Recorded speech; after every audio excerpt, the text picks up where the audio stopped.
Bueno, pues ya para finalizar, damos paso a la mesa redonda Tendencias y oportunidades del mercado del vino. Van a pasar a continuación, están aquí entre bastidores, nuestro moderador, Paco Berciano, director y copropietario de Vinos Únicos. Jesús Mora, que está aquí ya sentado, que como sabéis es el coordinador general de Consejos Reguladores. Miguel Sanz Cabrejas, él es el director general de la DO Ribera del Duero. Después tenemos a Rodrigo Pons, él es director técnico y enólogo del Grupo Pesquera. Y por último, está Patricia Benítez Soto, directora técnica y enóloga de 1076 de Alma de Carro Ovejas, y Rafael Cuerda, él es enólogo y copropietario de bodegas Comenge. ¿Me falta una silla? No. Doy paso la palabra a Paco Berciano. Bueno, buenas tardes. Vamos a intentar no enrollarnos mucho porque la hora requiere una cierta rapidez, porque los estómagos ya crujen un poco, ¿no? Yo, si os parece, si queréis, hacéis una pequeña introducción. El tema es muy genérico, ¿no? El tema, tal como está, es un poco genérico, pero bueno, si queréis, hacéis una pequeña introducción y después yo voy haciendo preguntas con la intención de fomentar un poco el debate, ¿no? Es decir, que preguntas que va respondiendo cada uno según su experiencia, según su circunstancia. Empiezas tú, si quieres, directamente. Bueno, yo soy Miguel Sanz, del Consejo Regulador. Sobre tendencias que existen actualmente o qué está ocurriendo en el mundo del vino, la verdad es que tenemos que tener en cuenta qué está ocurriendo con el consumidor. Un consumidor cada vez más informado, un consumidor cada vez más exigente, un consumidor cada vez más infiel. Ya no ocurre como antes que te fidelizabas una marca o una DO. Un consumidor que quiere algo diferente, que busca la personalidad y está dispuesto a pagar por ella. Pero también este consumidor convive con otro que busca precio. Y mientras que sea vino le da igual. Con lo cual, el mundo está cambiando, cada vez es más complejo. A esto le unimos que la globalización hace que podamos encontrar vinos online de cualquier país. Y terminé diciendo, la palabra clave para mí es complejidad, lo que está ocurriendo hoy en día. Bueno, Rodrigo. Buenas, yo soy Rodrigo Pons, soy el director técnico del Grupo Familia Fernández Rivera. Y en tema de las tendencias, nosotros, Tinto Pesquera, que sería nuestra bodega inicial, cumple 50 años este año, estamos de aniversario. Entonces, somos una bodega que tiene historia, que tiene tradición, que seguimos unos estándares que llevan mucho tiempo marcando. Y las tendencias como tal, está claro que sí, que hay que ir jugando un poco entre lo que el consumidor está demandando y lo que tú quieres ofrecer también. Porque yo creo que nosotros estamos en una zona que es la Ribera del Duero y no es una zona, un nuevo mundo en el que hacen vinos a la carta. Lo quieres con más azúcar, lo quieres con menos alcohol, lo quieres más estructurado, desestructurado. Aquí intentamos siempre dar al cliente lo que tenemos nosotros aquí. Creo que no es al revés, que nosotros debemos potenciar realmente lo que somos y lo que tenemos, que creo que es mucho. Entonces, es un poco esas dos cosas. La bodega saber dónde quiere ir y está claro que con las tendencias tienes que bandear un poquito, pero tú tienes muy claro dónde quieres ir y qué quieres ofrecer para ser diferente. Entonces, bueno, es un poco ahí las posturas que vamos teniendo cada uno. Patricia. Pues yo, primero que nada, quería dar las gracias a Laura Cecoga por haber contado conmigo para la jornada, porque además es mi primera vez. Y, sinceramente, cuando me dijo vamos a hablar de las tendencias del mercado, digo, pues no es donde me manejo, ¿no? O sea, dentro de Alma, pues afortunadamente contamos con un departamento de marketing, otro de branding, que son los que se encargan de este tema. O sea, yo me veía más quizás en la mesa de elaboración. Así que lo que sí que me gustaría es dar, a lo mejor, pues una visión de cómo lo vivo, ¿no? Cómo vivimos, ¿no? Desde Alma o los que estamos en bodega elaborando. Yo soy responsable de dos bodegas, de 1076 y de Ayurri, y lo que nos gusta un poco, pues, transmitir al cliente, ¿no? O sea, que sí que, por supuesto, creo que lo importante hoy en día es apostar, o sea, preservando la identidad que ya tenemos, ¿no? En la zona, en Ribera, en la que estamos, apostar por la identidad y, sobre todo, ser capaces de interpretarla y transmitirla. Creo que estamos en la era un poco de la conexión de las personas, y lo que intentamos cuando alguien viene a la bodega es que viva una experiencia única, ¿no? Conseguirles transmitir eso. Ayer teníamos una visita de otra bodega de la zona. Nos encanta ir a visitar bodegas y que ellos vengan. Y nos dijeron una cosa y me encantó, y me dijo, compartir es aprender y compartir es crecer. Yo creo que estamos en esa línea, ¿no? Entonces, si alguien viene a la bodega y se puede ir con algún aprendizaje, que le hayamos podido aportar algo, pues ese distribuidor, cliente, es lo que se va a llevar, ¿no? Y la gente yo creo que te recuerda un poco por esas sensaciones y experiencias que haya tenido. Yo creo que debemos apostar mucho por eso, siendo auténticos, siendo honestos, apostando por lo que creemos, y yo creo que eso hará que cuando vean tu botella en algún sitio, pues le traiga ese recuerdo y esa sensación y apueste por ello. Porque afortunadamente vinos de calidad hay muchísimos, y ¿no? Pues esta evolución tecnológica y también nosotros de aprendizaje y demás hay mucho, y esto es buenísimo para la zona y para todo. Entonces hay que buscar cómo marcar esa diferencia, ¿no? Y yo creo que es conectando con las personas. Rafa. Bueno, yo soy Rafael Cuerda, director general y enólogo de Bodegas Comenge. Y bueno, yo creo que ahora mismo sí que veo dos tendencias muy claras en el mercado, ¿no? Una es que el consumidor quiere vinos o productos en general sostenibles. Se ha repetido esta palabra varias veces a lo largo de la mañana, y es una cosa que debemos tener todos claros, cómo cultivar nuestras viñas y elaborar nuestros vinos de forma sostenible. Y la otra premisa que yo creo que a veces está más clara en el mercado es que tienen que ser saludables, ¿no? El consumidor busca productos cada vez más sanos, más saludables. Ahí todo lo que tenga que ver con lo orgánico evidentemente va a tener un papel importante en el futuro, y esos dos conceptos, desde luego, al menos en nuestra empresa, les tenemos muy presentes en las decisiones que tomamos a la hora de decidir nuestra línea de vinos.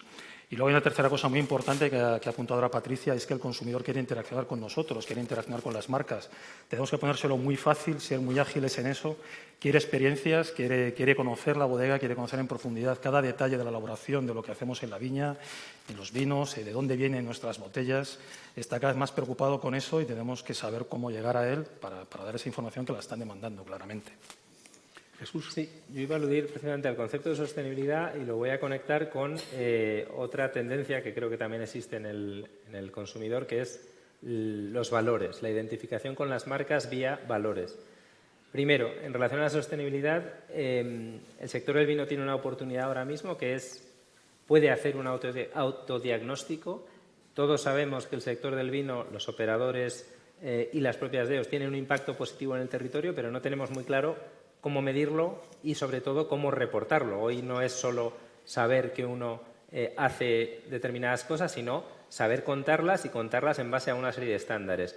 Y esto conecta con esta tendencia que digo del consumidor, que busca marcas con las que identificarse, y busca marcas con las que identificarse muchas veces desde un pensamiento tan inocente pero a la vez bonito, como buscar marcas que hagan de alguna manera un mundo mejor.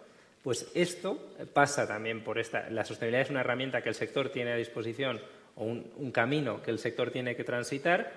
Seguro que ha transitado mucho ya, pero hay que identificar qué se puede relacionar con eso, cómo se puede avanzar, y hay que comunicarlo bien, porque eso será una vía de identificación del consumidor con la marca colectiva de la DEO. Leí hace poco tiempo un estudio que se hacía en Francia sobre el consumo del vino entre los diferentes tramos de edad. No sé si lo habéis leído, no es lo más optimista del mundo. Es decir, es evidente que la gente de mi edad bebe mucho más vino que la gente mucho más joven. Incluso en un país en el cual se consume, no hay que olvidar que consumen casi 3 veces más vino que el que consumimos nosotros, de media por habitante, pero sin embargo el sector, digamos, más joven, de los 18, no preguntaba antes de los 18, porque imagino que la pregunta diría que es ilegal, pero bueno, también se consume. Es decir, el sector de los 18 hasta los 30 consumía mucho menos que el sector de los 50 en adelante, ¿no? Pero, sin embargo, había un dato que a mí me sorprendió mucho, que es que mientras el sector de 50 en adelante no le daba una especial importancia a que el viñedo fuese ecológico, biodinámico, certificado, es decir, sin embargo, el sector de gente joven sí que le daba una importancia vital. Era uno de los factores que tenían más en cuenta a la hora de comprar. Yo no sé el porcentaje, imagino que Enrique a lo mejor lo sabe, el porcentaje de viñedo biológico certificado que hay en la Ribera del Duero, ¿no? Y estoy seguro que hay mucha parte de viñedo que se trabaja biológico, que no se certifica en algunos momentos por la complejidad enorme que tiene la Administración a veces a la hora de certificar. ¿Pensáis que el camino va un poco por ahí? O a lo mejor tú lo sabes los datos incluso mejor, ¿no? Claro. A 2021 era el 14% de la superficie del viñedo era ya certificada como ecológica. Aquí, claro, no se incluyen muchas, como bien dices, operadores que están trabajando en ecológico, pero no quieren someterse a la burocracia. Sí, luego, claro, también sabemos que el proceso dura casi 3-4 años hasta que te certifique. Es verdad que hay una tendencia a productos ecológicos, productos sostenibles y, como ha dicho Jesús, productos que tengan una personalidad, unos valores que representen. Los jóvenes están cada vez más informados, como venía diciendo antes, y están buscando ese intentar ayudar al entorno y a la sociedad a través de un mejor consumo. Es una tendencia que irá creciendo y es una tendencia que a nosotros no nos debería preocupar mucho, porque yo creo que Ribera del Duero, por sus condiciones, podría ser el 100% de la producción ecológica. Pero la discusión es, ¿voy a vender más por tener un sello o no voy a vender más por tener un sello, siendo ecológico? Es decir, lo que decía, ¿cómo demostramos esa ecología? Porque muchas veces cuando analizamos en profundidad nos encontramos que un producto, a lo mejor que es tratamiento ecológico, necesitas pasar el tractor 3 o 4 veces. Entonces, eso estás consumiendo más CO2. Entonces, ¿ecológico sostenible? Es la gran discusión. Sí, había una cosa en Twitter muy divertida en que se encuentran 4 en un barco a punto de naufragar, 4, uno es biodinámico, el otro es ecológico, el otro sostenible y el otro no recuerdo mismo cuál es, y cada uno se acusa a otro lo que hacen, dice, y el resultado final es que el barco se hunde, ¿no? Sí. Pero bueno, Rodrigo. Esperemos no hundirnos nosotros, pero nosotros el tema del ecológico no lo vemos como una oportunidad de venta, que sí que estará ahí, pero lo vemos como una filosofía de trabajo. Nosotros ahora mismo tenemos 160 hectáreas en ecológico certificados a día de hoy en la Ribera del Duero y 300 en el grupo entero con las diferentes bodegas, que son hectáreas. El tema de si es más sostenible, aquí, por ejemplo, sí, porque realmente los tratamientos en esta zona es fácil trabajar en ecológico. No es solamente ser ecológico tener un certificado, como sí que lo estamos teniendo nosotros en Condado de Az ahora mismo, sino también el trabajar los suelos. Trabajamos con cubiertas vegetales, que no es estrictamente necesario, pero creemos que es bueno, pero ya no por tener un certificado, sino por seguir una máxima calidad. Nosotros queremos buscar esa calidad que el cliente sí que demanda. Como decían bien antes, hay que saber explicarlo, tiene que llegar a la gente, que ese es el punto que tenemos que seguir avanzando, que la gente sepa lo que haces, para que pueda ser más afín a ti o no, o consumir tus productos o no. Tenemos una marca en el mercado ya con certificado ecológico, pero realmente creo que ahora mismo a nivel nacional no es determinante. No vendes a nivel nacional, pero en España todavía creo que no estamos valorando, no estamos dispuestos a pagar más o a coger porque sea ecológico o no. Te hablo de un público más general, no de sectores gourmet. Y igual sí, en el norte de Europa eso sí que lo demandan más y entras en más sitios, creo que sí. Lo que te decía, para nosotros es una filosofía de trabajo y es para conseguir un fin, que es que creemos realmente que el vino está mejor, tiene mejores cualidades y podemos llegar a un producto final mejor. Decía también de la certificación, que son 3 años, que es así, para conseguir ser ecológico. Nosotros, tú puedes hacer una certificación que es, no me acuerdo mismo del nombre, pero lo que consigues es que te den el certificado en el mismo año. Te hacen un comprobante de residuos, tanto en hoja, en viñedo, como en suelo. Nosotros lo hicimos así. Y el mismo año de la analítica te dan la certificación si demuestras que en los últimos 3 años, creo, con cuadernos de campo, no has utilizado producto de síntesis y además no los encuentran en tu viña, ni en tu tierra, ni en tus productos. Así que tuvimos una certificación instantánea realmente en esas 160 hectáreas, que bueno, es un volumen considerable también. Entonces, nosotros lo vemos como filosofía más que valor añadido de venta, aunque creo que el futuro está ahí y lo va a reconocer. Sí, por desgracia, no sé si Jesús después es otro dato que podríamos manejar, tiene ese estudio llevado al público español, pero por intuición y por lo que veo, me temo que el sector de gente joven en España de consumidores de vino es demasiado pequeño para que tenga una capacidad de influencia si son los que más lo demandan. Patricia. Yo estoy de acuerdo. Me ha encantado lo que has dicho, que al final la gente con una marca busca identificarse y busca esos valores, y sí que hay esa tendencia sobre todo a cuidarse, esa parte de la salud y demás, y sobre todo yo lo de ecológico lo veo de forma que tiene que ser que estés convencido, ¿no? Se nota mucho cuando haces las cosas para que te den una etiqueta o cuando realmente estás convencido de ello. Lo veo como una filosofía y, de hecho, nosotros pues sí, hicimos también esa misma secuencia. Fue así también, de dar de alta todo el viñedo en ecológico, pero es porque no concebimos trabajarlo de otra forma. O sea, es esa forma de respetar el medio ambiente, es vida también para el viñedo en la línea en la que estamos, y no solo eso, sino, como él dice, muchas veces te para la parte burocrática, y sobre todo lo que estamos haciendo es con los viticultores con los que trabajamos, ayudarlos. O sea, no sencillamente exigirles que sean ecológicos, sino ponerles en valor su viñedo y ayudarlos a acompañarlos en ese camino, ir de la mano a que se certifiquen en ecológico. Y muchos lo están haciendo y estamos encantados de eso, porque además creemos que es la vía, y precisamente además en Ribera del Duero creo que tenemos unas condiciones climatológicas fantásticas para hacer esto, ¿no? Rafa.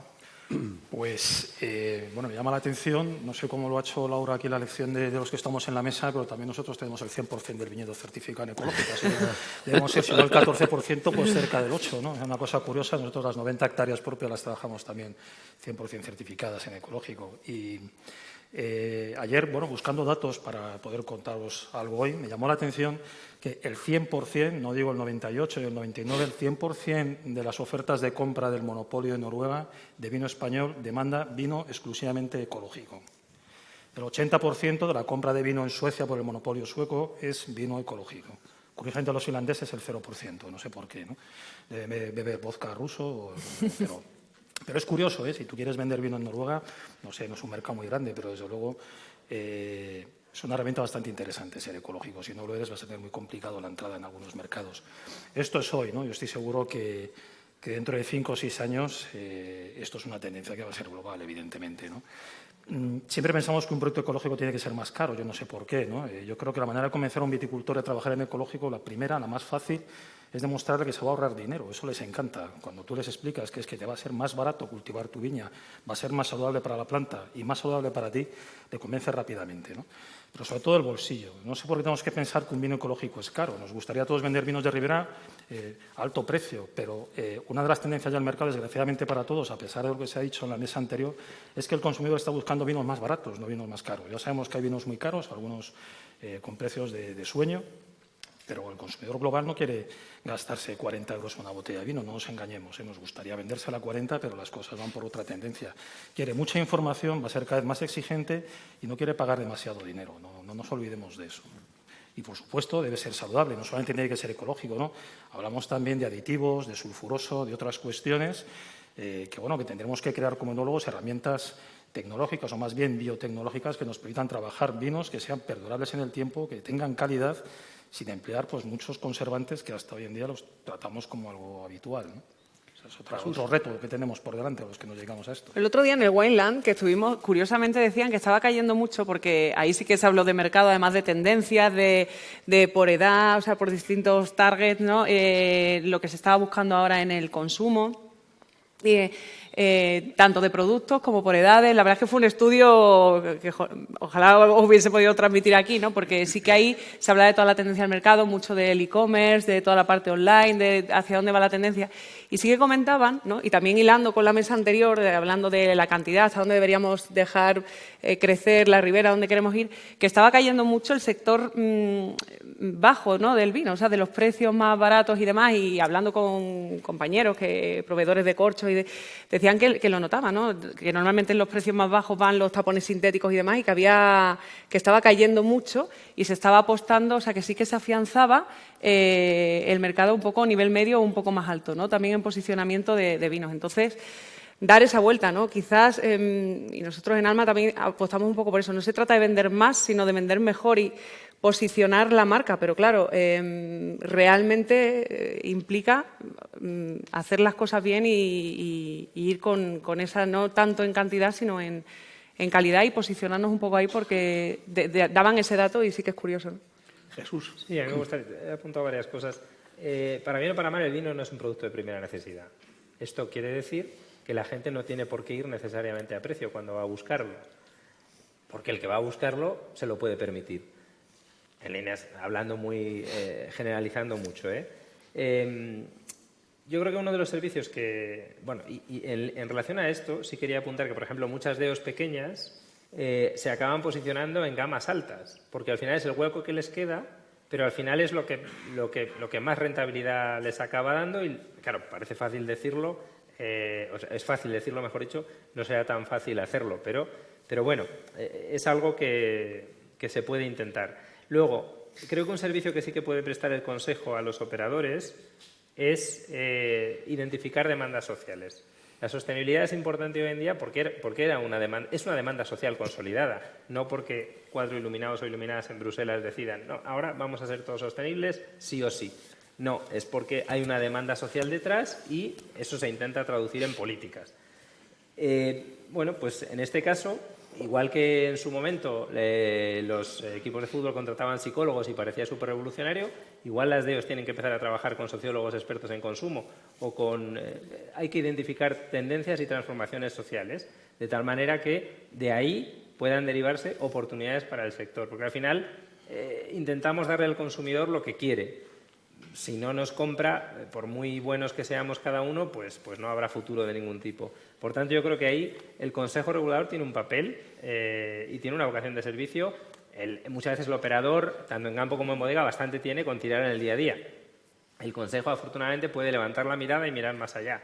Pues es un servicio que puede prestarle a los operadores y facilitar herramientas comunes para que todos trabajen, cómo medir las cosas, cómo reportarlas. Ese es un papel que tienen las denominaciones de origen. Una de las cosas que la gente, en todas las encuestas que hace, que se está valorando mucho, es el origen, es decir, el llegar al origen de las cosas. Eso sirve también, ese origen sirve para, digamos, delimitar ese rango de precios que la gente está dispuesta a pagar. Entonces, cuando nosotros nos comparamos con quienes tenemos que compararnos, es decir, antes lo decías tú, si nosotros tenemos nuestra competencia en el mercado, el lugar donde nosotros tenemos que llegar son lugares como Burdeos, puede ser como Borgoña, por poner dos de las grandes referencias. Cuando tú hablas de Burdeos o Borgoña, el consumidor está dispuesto a pagar una cifra relativamente pequeña por un Bordeaux genérico, por un Bourgogne genérico, pero sin embargo está dispuesto a pagar mucho más cuando habla de un Pomerol, cuando habla de un Clos Vougeot, de un Musigny o de cualquiera de los grandes vinos que hay. Sin embargo, nosotros nos encontramos ante el hecho de que vendemos vinos de 3 euros amparados por la misma zona que vinos de 50 o que vinos incluso de 500, ¿no? ¿Eso pensáis que tiene una parte positiva, que seguro que la tiene, y que tiene una parte negativa? ¿Y cuáles son? ¿Cómo lo veis vosotros eso? Una denominación de origen lo que garantiza es lo que dice el propio nombre, el origen, es decir, que viene una procedencia y que el producto ha sido elaborado de acuerdo a un pliego de condiciones. Una zona, unas variedades de uva, unos procesos. Entonces, eso supone que una denominación, en el caso Ribera del Duero, define un marco de actuación donde los operadores se van a mover. Las reglas que se fijan son las mínimas y sobre ellas puedes construir. Puedes hacer un vino de 4 o 5 euros o hacer un vino de 1.000 euros estando en la misma zona. ¿Por qué? Pero Porque ¿eso beneficia o perjudica a la imagen de la zona en su conjunto? Quiere decir que, por ejemplo, Ribera del Duero identificamos como un todo. Borgoña no lo identificamos como un todo, Burdeos no lo identificamos como un todo. Cuando tú hablas de Burdeos, tú hablas de Burdeos cuando hablas de vinos genéricos y hablas de la zona en general. Pero, sin embargo, existe Pomerol, existe Pauillac, existe Saint-Emilion, sí, pero lo que quieras. Hablamos de una zona que tiene casi 175 años que ha ido evolucionando. Aquí hablamos de 40 años. A mí me gustaría lanzar la pregunta qué hubiera pasado de esa zona si no existiera la denominación de origen Ribera del Duero. Ribera del Duero, en esta fase, ha creado una zona. Bueno, yo creo que esa pregunta respondemos todos, si no, no existiría. Entonces, no podemos comparar. Existirían 4 o 5 bodegas, pero no existiría el desarrollo de la zona, ¿no? Yo no discuto con eso, que no sea bueno los consejos. Lo que me refiero es que quizá los consejos tendrían que dar un paso adelante, y eso quizá vosotros dos, que sois los que más representáis eso, un paso adelante en la subdivisión de esos propios consejos. El concepto de vinos de pueblo, el concepto de vinos de... a mí el concepto de paraje singular no me entusiasma mucho porque es muy difícil. En la denominación de origen Rioja hay paraje singular llamado la X2448. bueno, pues no muy singular, no será el paraje, si no es capaz de identificarle por el nombre. Pero me refiero que ¿pensáis que eso podía ser positivo o que no? Yo creo que ese camino se viene transitando ya desde hace un tiempo. En algunas zonas es más evidente que en otras, pero yo creo que en general es un camino que todo el mundo explora y valora. Pero quiero hacer una reflexión general. Nosotros decimos mucho, un consejo regulador no es un ente abstracto guiado por personas oscuras. Es una unión de productores y elaboradores que deciden por sí mismos por dónde avanzar. Entonces, al final, es un colectivo de operadores que se dota de unas reglas y que mediante una serie de acuerdos decide cómo avanzar. Es verdad que puede a veces dar sensación de lentitud o de falta de dinamismo, precisamente por el hecho de no dejarse nadie atrás. Esto yo creo que es positivo en general que haya sitio para todos y al final el sitio te lo va a dar también el mercado. Los que vayan a gamas más bajas, si lo siguen vendiendo, pues habrán conseguido, por marca o por nicho, habrán conseguido ese sitio. Yo creo que las DEOs están explorando ese mercado. Lo difícil de las DEOs es avanzar sin dejarse nadie atrás. Por eso a veces no se pueden dar tampoco pasos excesivamente revolucionarios. Yo creo que se está transitando ese camino. Sí, por ejemplo, en el caso de Ribera, el vino de pueblo está autorizado, es decir, se puede hacer vinos de pueblo y se están haciendo vinos de pueblo. ¿Se puede poner el nombre del pueblo en la etiqueta? Sí, siempre que garantizas que el 75% de la uva venga de esa zona, tú puedes utilizar el nombre, se está haciendo. Aunque en muchas ocasiones ese nombre sea marca comercial de alguien. Porque ese es un problema que tenemos aquí, lógicamente, porque aquí nos encontramos con cosas ya hechas, que es difícil de legislar, ¿no? Efectivamente. Pero, por ejemplo, el caso mismo de Pesquera es el nombre de un pueblo, el caso de Pedrosa, bueno, hay cientos de casos. Eso es que no tengo ni idea cómo funciona. Pregunto, ¿eso se puede poner? O sea, yo elaboro un vino en Pesquera que garantizo que es Pesquera. ¿Puedo poner vino de pueblo de Pesquera? Pregunto. Pues podrías poner el nombre Pesquera del Duero. Sí, Pesquera del Duero. Uva procedente o vino de Pesquera del Duero, sí, poner, pero no como Pesquera. Pesquera del Duero como pueblo, marca y como pueblo. Fijando todo eso podrías. Pero volvemos al principio, es decir, las denominaciones de origen vamos evolucionando. En el caso francés, que han creado una notoriedad las subzonas, realmente ha sido con el tiempo, ha sido el mercado el que lo ha valorizado. No ha sido una denominación que de repente ha fijado 4 nombres, ha dicho, a partir de ahora es eso.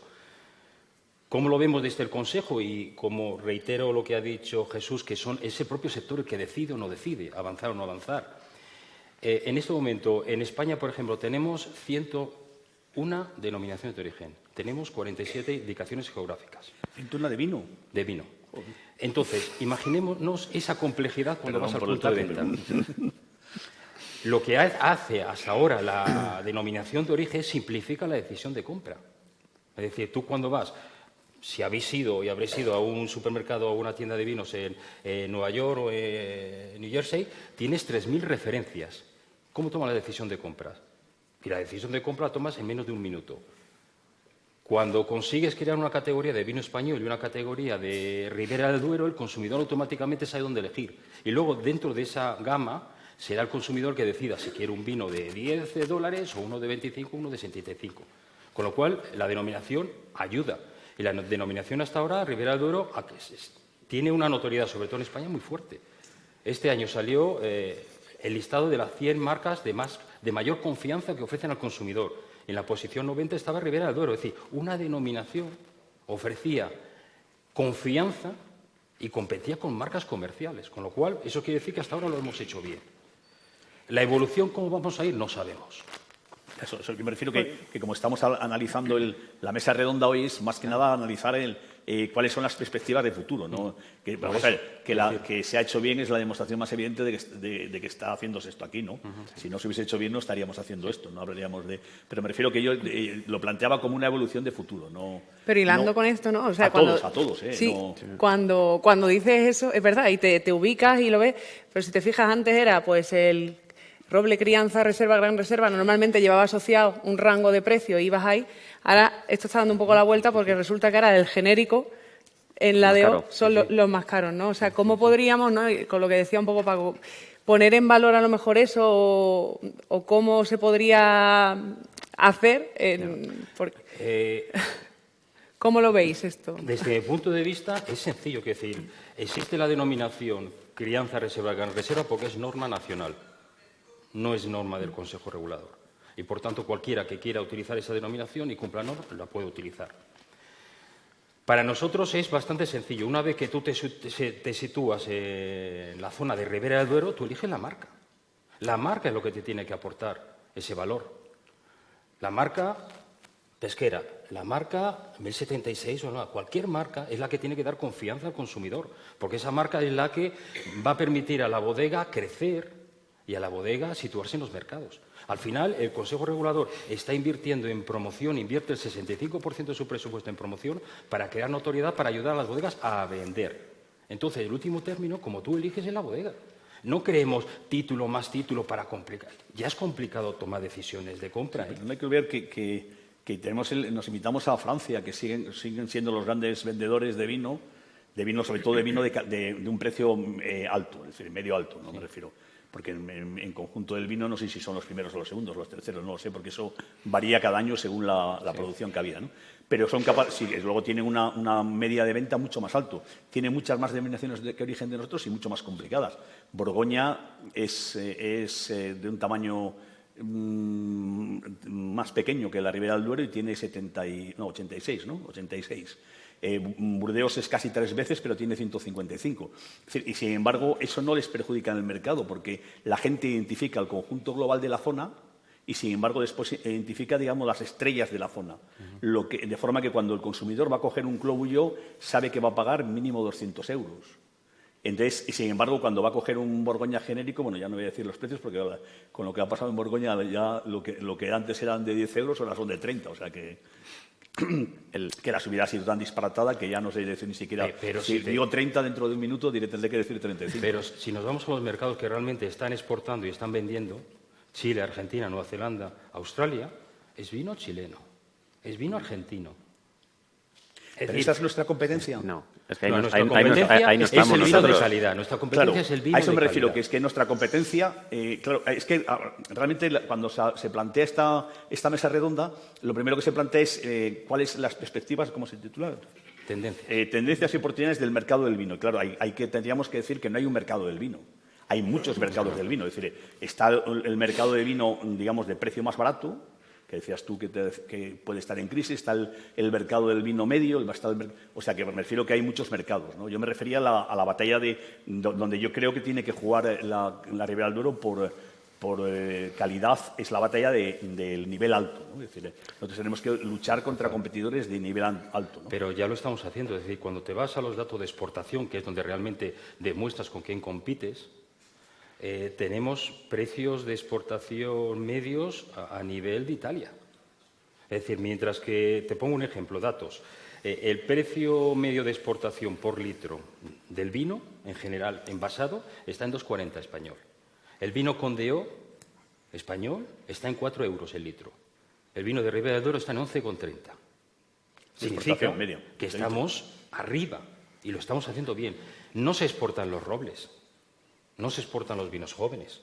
Ha habido una tendencia en los últimos años en que el posicionamiento que podemos defender es el de valor añadido, el de la singularidad del terroir, del clima, la forma de entender el viñedo de cada una de las bodegas, esa identidad y acompañado de un relato. Y eso va ayudando a construir. Es decir, solo así estamos creciendo. Es decir, por ahora, si algún día el sector decide, oye, que hay que subzonificar y hay que empezar a crear, se hará, porque es el sector quien lo decide. Pero hasta ahora, tal y como va evolucionando, y os recuerdo que tenemos 40 años de edad, que hemos llegado muy lejos, que citando a Tim Atkins, el Master of Wine, dice que es sorprendente que en 40 años hayamos llegado aquí. No intentemos acelerar. Que llegará algún día, quizá llegue, pero ahora jugamos en los próximos, personalmente, 5 años, el modelo que tenemos ahora va a funcionar. Lo que tenemos que hacer es mejores vinos. En eso totalmente de acuerdo. ¿Estáis de acuerdo con eso o pensáis que la mudanza hay que hacerla en tiempos hay que seguir en tribulación? ¿Cómo es? De tribulación. No, al revés, no hay que hacerla, que hay que mudar cuando las cosas van Claro, bien. cuando va Los bien. cambios hay que hacer cuando va Hay bien. que seguir siendo, es complicado, ¿eh? hay que seguir siendo dinámicos. Yo entiendo que lo de la zonificación que hablamos es muy difícil hacer esa zonificación en otros sitios. Ya está hecha, tienen historia. Nos es más fácil copiar el modelo porque ya está hecho, copiar o ver cuál es el camino correcto o cuál no. Es verdad que hace falta esa historia, porque cuando nosotros viene gente a catar los vinos, o diferentes distribuidores o particulares. No, a mí me encantan los vinos de la Horra. ¿Por qué? Porque son vinos contundentes. Ya saben que esa zona tiene unas características determinadas. Es un factor de zonificación. Ya saben que me gustan los vinos de Baños porque no sé qué, o las zonas más arenosas, yo que sé, que se pueden zonificar y ya se están zonificando y hay gente que prefiere vinos de determinadas zonas. Y luego las bodegas, pero ya ahora mismo recae en las bodegas todo el tema de todos nuestros grandes vinos, cada uno en su nivel, el gran vino de cada uno, proviene casi siempre, en el 95%, de una parcela que sabes cuál es. O sea, tú estás parcelando, le pongas o no el nombre a la botella con el nombre de la parcela de la que viene. Nuestro Gran Reserva proviene de la parcela que viene y que están claros. Y hay mucha gente que ya sí, lo pone en etiqueta y pone el sitio o el paraje, o se podría llamar vino de paraje o vino de pueblo y todas estas cosas. Pero eso se está dando. O sea, yo creo que se está dando porque la gente ya lo está conociendo. Las bodegas de determinados pueblos saben que esas características, cuando mayoritariamente tienen la uva de su zona. Pero creo que no hay que quedarse con eso. Como tú decías, está muy bien. Como vemos que se está dando, pues igual es el momento de ver cómo seguir facilitando al consumidor que lo sepa, porque si no es exclusivamente la bodega la que tiene que hacer la fuerza propagandística, divulgadora y de conocimiento para que la gente llegue a esos conocimientos. Si desde la DO llegamos a facilitar eso y a categorizarlo en precios, ¿qué es lo ideal o no? No lo sé, pero hay que ver hacia dónde van el camino, que estamos de puta madre, que estamos muy bien, pero que hay que ver hacia dónde tenemos que seguir yendo y a mí lo de ser, aunque parezca que estoy en un grupo clásico, hay que ser dinámico y hay que seguir avanzando y hay que mirar todas esas cosas. Patricia. Eso, yo ahí, ¿no? Esa frase que decimos mucho nosotros, que es cambiar para que nada cambie, ¿no? Entonces, creo que estamos en el momento y hoy empezamos a construir el futuro. O sea que ahora estamos en una situación, creo que muy buena, y en la que tenemos mucho conocimiento vamos teniendo, mucho conocimiento de esas cosas y a mí me encanta y considero que soy una de las personas que me encanta el trabajo, estar en contacto con el Consejo, que podamos aportar, que podamos crecer juntos en ese sentido y cómo darle forma a todo este conocimiento que vamos teniendo las bodegas. Yo creo que ya tenemos identificado Gran Cruz aquí en Ribera. ¿Por qué no irlo pues zonificando, viendo de qué forma hacerlo para que nadie se quede detrás, para que esto sea positivo para todos? Eso ayuda al que tiene el Gran Cruz y al que no lo tiene, porque posiciona la zona. O sea, es positivo para todos. Todo. Entonces, ver de qué forma o fórmula podemos todos colaborar para ir construyendo eso, porque sí que vamos viendo que cada zona aporta algo, esos viñedos también, ¿no? Que estamos trabajando también mucho para que no se pierdan ese patrimonio que tenemos en Ribera, ese viñedo viejo que antes habían estado hablando también, esa identidad. Yo creo que estamos en la línea, es la línea esa de comunicarnos, de compartir y de juntos construir. Rafa. Pues, decía antes Javier Ausás que cuando uno se plantea si hay que innovar o investigar, lo primero que tiene que pensar es el para qué. Y yo creo que en este caso es un poco de la misma manera, ¿no? ¿Qué podemos ofrecerle al consumidor para que realmente se haga mucho más amigo de nuestra zona, de nuestras marcas, de nuestras bodegas, ¿no? Evidentemente nos gustaría tener más cuota de mercado, ¿no? Y hay que ver cómo responder a esa pregunta. Es más fácil llegar a un consumidor cuando tienes un producto con una historia concreta, precisa detrás de él, ¿no? Cuando hablas efectivamente, que decía Rodrigo, de un viñedo, le llevas allí, abres allí una botella de vino, todos tenemos la experiencia de que le enganchas para siempre. Y cuando uno piensa en los grandes vinos del mundo, las grandes marcas que tenemos todos en mente en este momento, te das cuenta que todos nacen en un lugar muy preciso, muy concreto. No son vinos que vengan de uvas de cualquier lugar de una zona, ¿no? Quitando el champán todos. Con lo cual, está claro que el concepto de origen y de ese microorigen se valora muchísimo por el consumidor final. Cada vez quiere saber más, quiere más precisión, quiere mucho más conocimiento de qué detalle has hecho en cada uno de los momentos en ese viñedo, y caminar por esa vía yo la encuentro súper positiva. Ahora bien, poner el cascabel al gato de la zonificación de Ribera del Duero no lo veo nada sencillo, pero no porque todo el mundo quiera tener el mejor viñedo, que a todos nos gustaría que nuestro viñedo fuera el mejor, evidentemente, ¿no? Sino porque la heterogeneidad es tan grande en los suelos de Ribera del Duero, en las orientaciones, en las distintas parcelas, la propia mezcla dentro de una parcela de 2 hectáreas, todos los que trabajamos la viña o cualquiera que tenga la curiosidad de ver. Con más motivos. al ser tan heterogéneo, hay zonas muy claras también.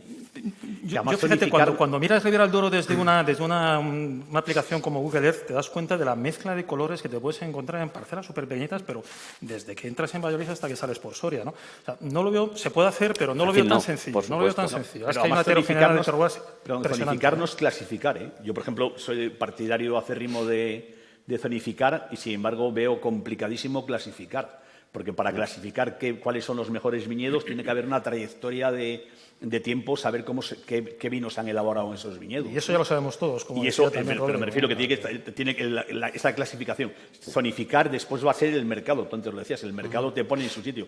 Pero zonificar, yo siempre me he declarado muy partidario de zonificar, pero no significa lo mismo que clasificar.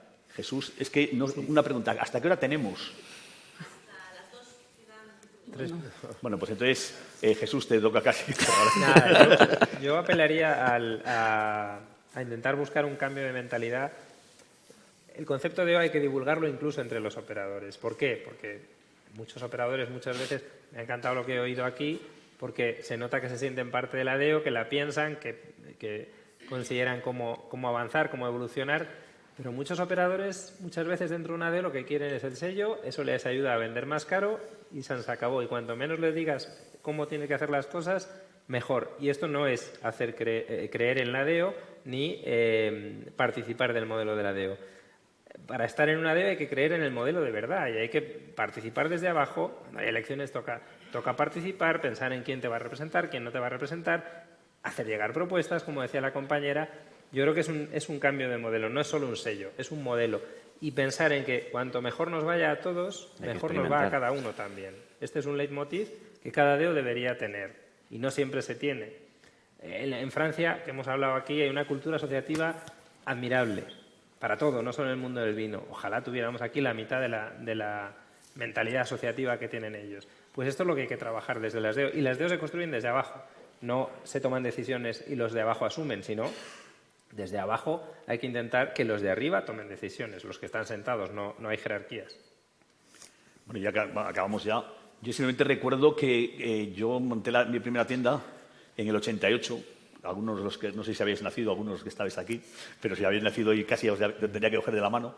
Pero, y lo primero que escribí yo en prensa fue una cosa en el diario 16 de Burgos, que se tituló La aldaba del vino, que era, bueno, realmente el título era La albada, pero que yo comprobé todas las erratas que había en el texto, pero no se me ocurrió que había metido una rata en el titular, y entonces pasó de ser La albada, que era una canción aragonesa de por la mañana, que él cantaba la horta que me encantaba, y se convirtió en Aldaba, que era llamada, quedó muy bien porque podía haber sido cualquier otra cosa.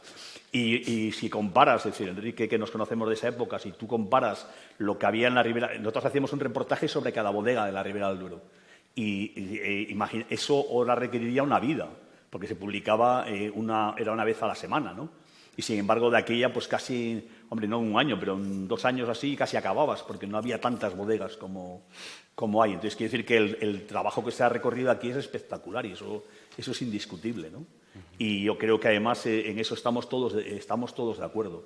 Igual que estoy de acuerdo contigo lo que decías, ya es para cerrar yo, ¿no? Ya porque no nos da tiempo a más preguntas ni nada. Quedan varias en el tintero que habíamos hablado dentro, pero no se ha podido hacerla, ¿no? Y que es cierto que lo que decías tú, que los españoles no tenemos una gran conciencia colaborativa, ¿no? No es somos muy buenos individualmente y nos cuesta mucho más mirar lo del vecino. Yo, por ejemplo, cuando ves cómo se juntan en Borgoña para la lucha contra el viñedo, es decir, se juntan por pueblos. A ti te puede tocar una parcela en tu pueblo en el que a lo mejor tú tienes, o incluso puedes no tener ninguna hectárea, y tú estás protegiéndolo de tus vecinos sabiendo que otro protege el tuyo. Yo, cuando me contaban eso, cómo lo hacían, lo pensaba, joder, pues en España, no sé por qué, intuyo que eso no saldría muy bien. Iríamos todos a proteger lo nuestro porque quizás no nos fiamos de que el vecino nos lo proteja, ¿no? Y en ese sentido, el papel de los consejos reguladores son interesantes. Y con esto ya acabamos, porque no Yo nos da solo tiempo añadir más. una cosa, Sí. porque para aclarar un poco el concepto de denominación de origen. Una denominación de origen, al final, está formada por todos y yo siempre lo comparo, se lo dijo Enrique, con un transatlántico. Un transatlántico, aunque paren los motores, sigue avanzando. Y conseguir dar la vuelta se tarda muy poco a poco. Os pongo como ejemplo, Tardamos 5 años en que la Administración nos aprobara los vinos blancos de Albillo Mayor. 5 años.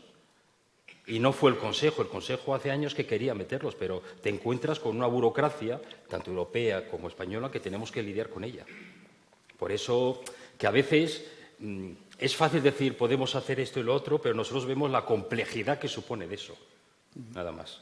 Sí, no, la idea era plantear simplemente si eso era positivo, ¿no? Es decir, que siempre puede ayudar. Pero que es evidente que, todos los que estamos aquí hemos chocado alguna vez con la Administración y entonces sabemos que eso es una batalla, no sé si perdida, porque no es perdida, porque habéis ganado algunas, pero es como mínimo aburrida, densa y pesada, ¿no? Es decir, modificar, cambiar el teléfono de aquí a aquí se puede convertir en una cosa que casi te da ganas de decir, mira, no uso más el teléfono y a tomar por saco, ¿no? Y bueno, pues muchas gracias. Cortamos ya para que podáis comer y nada más. Y muchas gracias a vosotros, que hasta luego. Gracias a todos. Un aplauso. No tenemos tiempo para preguntas, es una lástima, así que... Laura, ¿me vas a permitir? Me he enchufado. Sí. Siempre queda en el aire.